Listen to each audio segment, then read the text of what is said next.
আচ্ছা 8.1 ৰ হোমৱৰ্ক কোন গিটা আছিল কোনটো হোমৱৰ্ক আছিল দুইটো হোমৱৰ্ক দিছিলো 3 7 আৰু কোনটো আছিল 2 3 7 5 আৰু 10 এৰে দুইটো কোশ্চা ৰাতে তিনিটো কোশ্চা 7 তো কৰা নাই 5 তো কৰা নাই আৰু 10 তো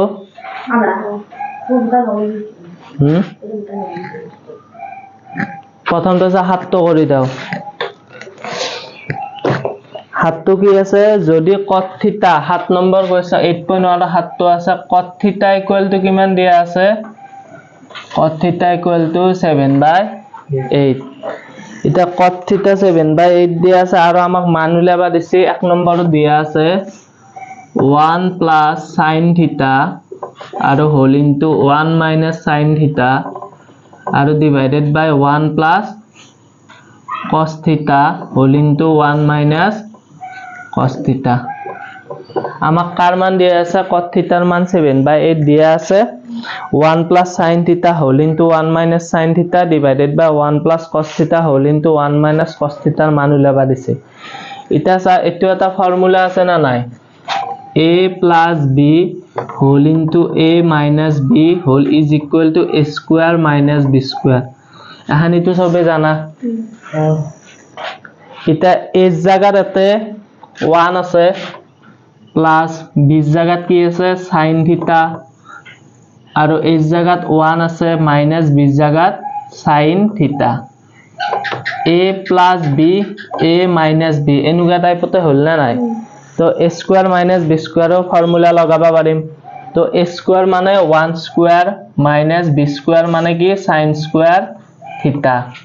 এটা এটা লগে দাও 1 square minus sin square theta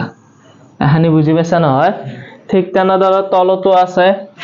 a plus b a minus b বা তাতে 20 জায়গাত কি আছে cos theta আছে তো 1 square minus cos square theta এখানে ক্লিয়ার আছে সবৰে এটা এটা ফৰ্মুলা আছিল চাইলো sin square এটো প্ৰুভ কৰি দিয়া গেছে জাগে sin square theta plus cos square theta is equal to কি 1 যদি মই sin square theta তো এতে রাখো cos square theta তো হিফালে না 1 minus কি যাব cos square theta তার মানে 1 minus cos এটো চাও 1 square মানে 1 এ হয় না নহয়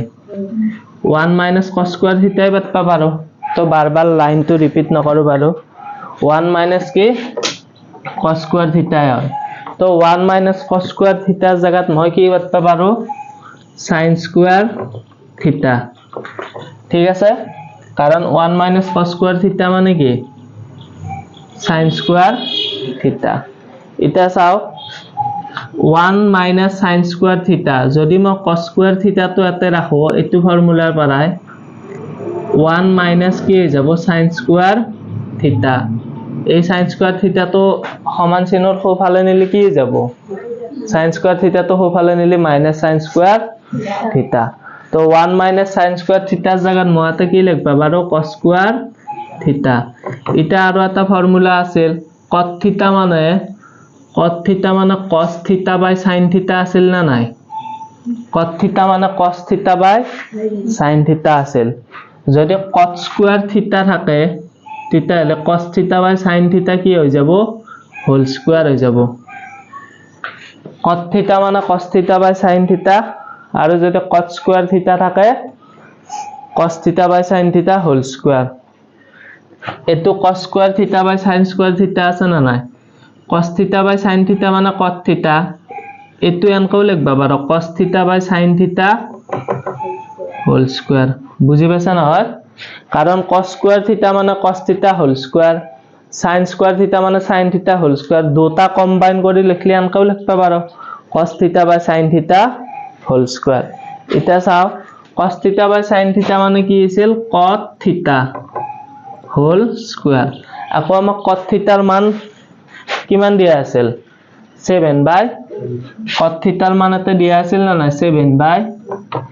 7/8 whole square is equal to 7 into 7 করলে 49 পাম, 8 into 8 করলে 64 পাম। এখন তো ডাউট নাই, লিখি লো।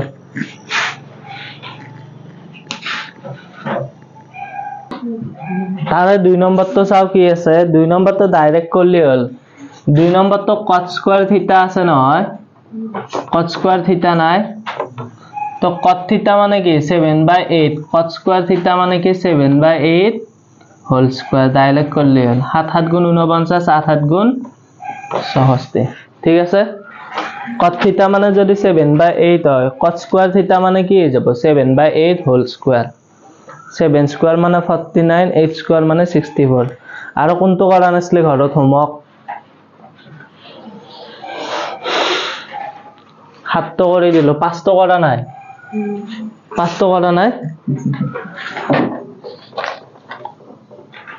5 তো করা নাই। 5 তো কিন্তু এক্সাম পয়েন্ট অফ ভিউর পৰা ইম্পৰ্টেন্ট নহয়, যদি কৰবে লাগে কৰি দাও আৰু। এটো মুছি দাও না, 5 তো করছে।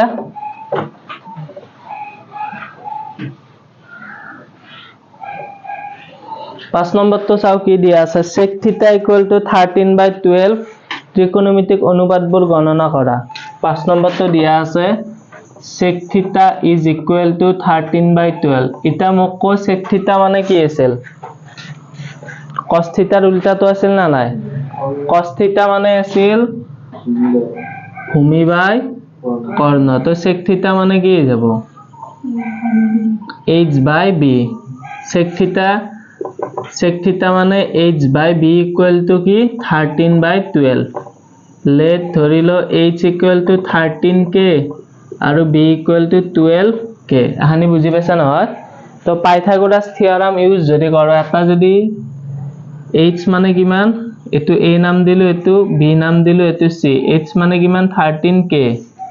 আৰু b মানে কিমান, এটো ভূমি ধরলো bc তো 12k। তো আমাক যদি এটো p হয় না নহয়, এটো p তো লাগে, যদি আমাক p তো লাগে, h square is equal to Pythagoras theorem use করলে h square is equal to p square plus b square। এটা যদি আমাক p তো লাগে, h square minus কি করিম b square করিম, ঠিক আছে। h square minus কি করিম b square। h মানে কিমান 13k whole square minus b মানে কিমান 12k whole square। 13k square মানে 169k square, 12k square মানে 144k square। এটো 9 পাই 4 গলে 5, এটো 25k square। যদি মোক p লাগে, এতে স্কয়ার রুট লগে দাও, এতে এটা 5 ওলাই আইব আৰু k স্কয়াৰৰ পৰা k ওলাই আইব। তাৰ মানে p মানে কিমান পালো, এই p মানে কিমান পালো 5k, ঠিক আছে। এটা চা আমাক বাকি বিলাক অনুপাত গণনা কৰবা দিছি নহয়। আচ্ছা sec theta মানে 13/12 দিয়া আছিল না নাই, তার মানে cos theta মানে কি হয়ে, sec theta যদি 13/12 হয়, cos theta তো উল্টি যাব, cos theta মানে 12 তো উপরে যাব, 13 তো তলত আইব। তো এইটো অনুপাত গণনা করা হল, বুঝি পাইছা। এটা চা sin theta, sin theta মানে লম্ব বাই কর্ণ, লম্ব p কি পালো 5k, কর্ণ কি আছিল 13k, k ক্যান্সেল যায়, sin theta মানে কিমান 5/13। এটা চা sin theta যদি 5/13, cosec theta তো কি যাব উল্টি যাব, cosec theta তো কি যাব উল্টি যাব। তো cosec theta তো কি হবে, cosec theta তো 13 তো উপরত যাব, 5 তো কত আইব তলত আইব। tan theta তো কি হবে অনুগো, tan theta কি পাতিম,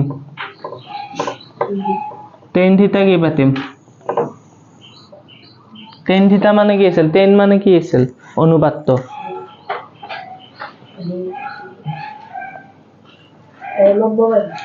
লম্ব বাই ভূমি।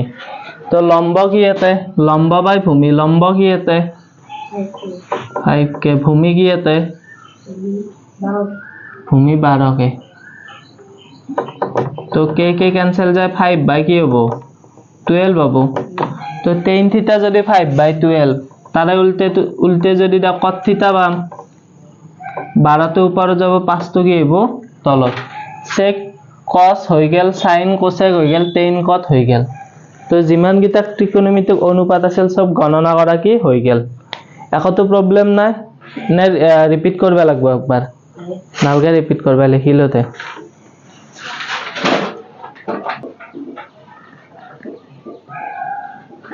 নেক্সট আর কোনটো কোশ্চেন পারা নাই এটো কোনটো কৰি দিল 7 তো নয় না 5 তো 10 তো 10 তো পারা নাই না আৰু 10 নম্বৰ কোশ্চেন তো एग्जाम পয়েন্ট অফ ভিউ ভালো পাৰা ইম্পৰ্টেন্ট 10 নম্বৰ কোশ্চেন তো কি আছে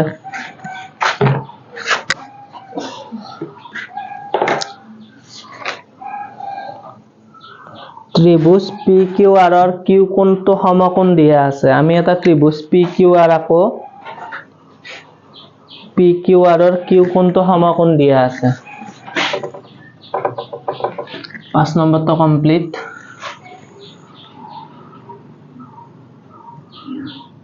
ত্ৰিভুজ PQR আৰ Q কোণটো কি কোণ সমকোণ আৰু আমাক কি দিয়া আছে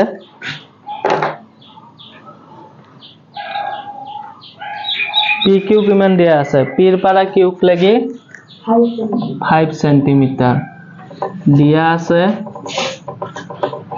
কি দিয়া আছে চাই লাও দিয়া আছে Q কোণ angle Q equal to 90 degree একটু বারো দিয়া আছে আৰু কি দিয়া আছে আমাক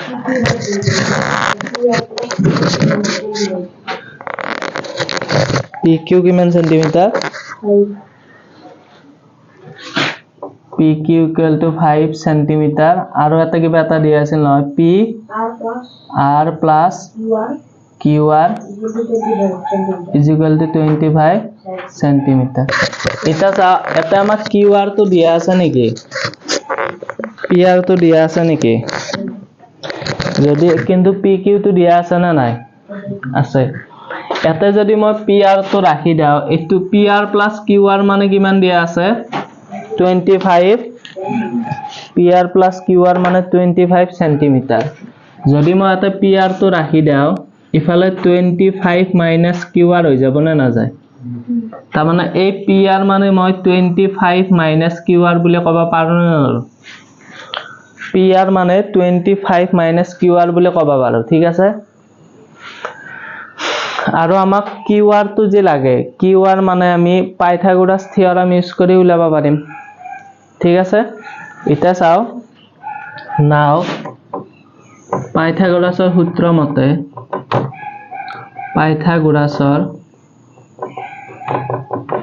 পাইথাগোৰাসৰ সূত্ৰ মতে আমাক যেহেতুকে চাও sin p cos p tan p উলাবা দিছে আমি গোটাকিটা বাহৰ মান জানাটো দৰকাৰ হ'ব না নহয় আমি বৰ্তমানক লাগি অকল pq ৰ মানে জানো pq ৰ মান কিমান 25 যদি qr ৰ মানটো উলাবা পাৰো pq ৰ মান 5 যদি মই qr ৰ মানটো উলাবা পাৰো পাইথাগোৰাস সূত্ৰ ইউজ কৰি তেতিয়া pr ৰ মানটো উলব কাৰণ 25 ৰ পৰা হেতু কি কৰি দিম মাইনাস কৰি দিম আৰু qr তো উলবই হেতু বুজি পাছা না কি কৈছো এটা মই কাৰ মান উলাবা যা পাইথাগোৰাস থিওৰাম ইউজ কৰি কিনে qr ৰ মান সেই মানটো যেতিয়া মই pr ত বহাই দিম pr মানে 25 minus qr হয় না নহয় কাৰণ চাও আমাৰ এতে sin p হচ্ছে p কোণ সাপেক্ষে লম্ব কি qr sin p হচ্ছে না না কোয়েশ্চনত আমাৰ আছে কোয়েশ্চনত কি হচ্ছে sin p হচ্ছে না হদা নাই আৰু cos p আৰু tan p এটা চাও এই p কোণ সাপেক্ষে লম্ব qr হয় না নহয় p কোণ সাপেক্ষে যদি লম্ব qr হয় তেনহলে qr ৰ মানটো জানবা লাগবো আৰু cos p sin লম্ব বাই কৰ্ণ cos ভূমি বাই কৰ্ণ p কোণ সাপেক্ষে ভূমি বাৰো 5 আছে কৰ্ণ কি কৰ্ণ 25 minus qr বুলি তো লিখবা নৰা qr ৰ মানটো আমি কি লবা লাগবো পাইথাগোৰাস থিওৰাম ইউজ কৰি উলাবা লাগবো তো পাইথাগোৰাসৰ সূত্ৰ মতে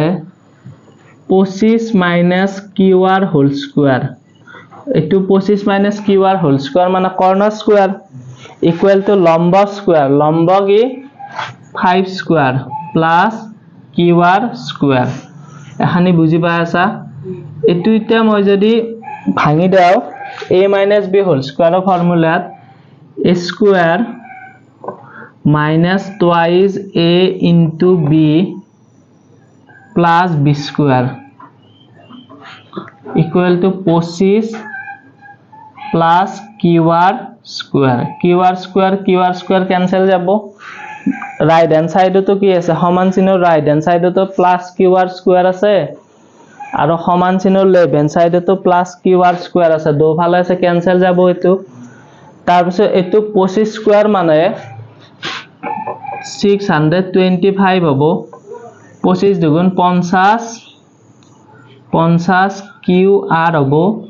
আৰু is equal to এটো 25 হবো এখানে কাবার ডাউট আছে নেকি নাই ন এটা চাও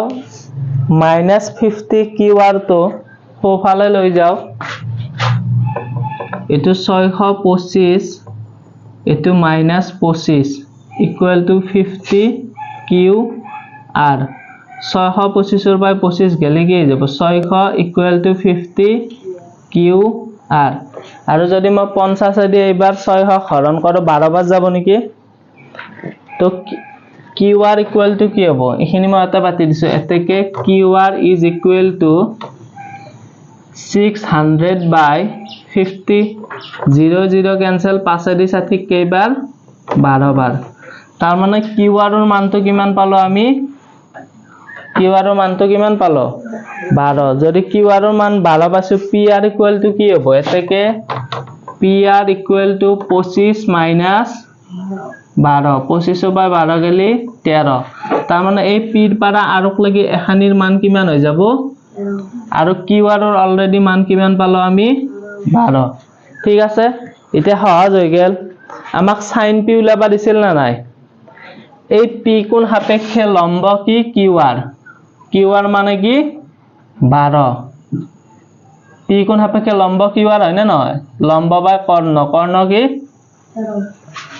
cos p sin লম্ব বাই কর্ণ cos কি আছিল ভূমি বাই কর্ণ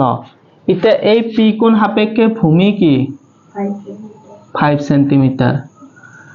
আৰু কর্ণ কি 13 এখানে বুজি পাইছা sin p মানে 12/13 এটা 10p মানে কি হ'ব অঙ্কুরে কো 10p মানে কি বেতিম এতে সমান উপৰত কি বেতিম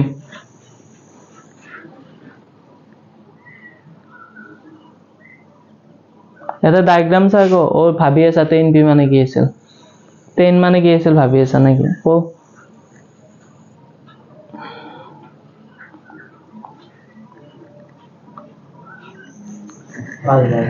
হ্যাঁ 5 কত উপৰত কিমান আৰু তলত 5 10p মানে কি হ'ব 12/5 p কোন সাপেক্ষে 10 মানে লম্ব বাই ভূমি আছিল লাইনটো দি মনত ৰচিনা ৰ নাই যোনটো লাইন দিছিল নহলে কত লিখিলো এটো একোটো ডাউট নাই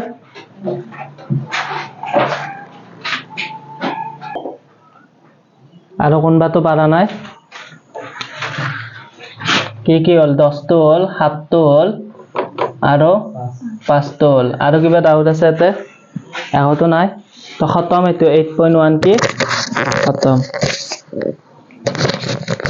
নেক্সট ক্লাসত 8.2 উলাইব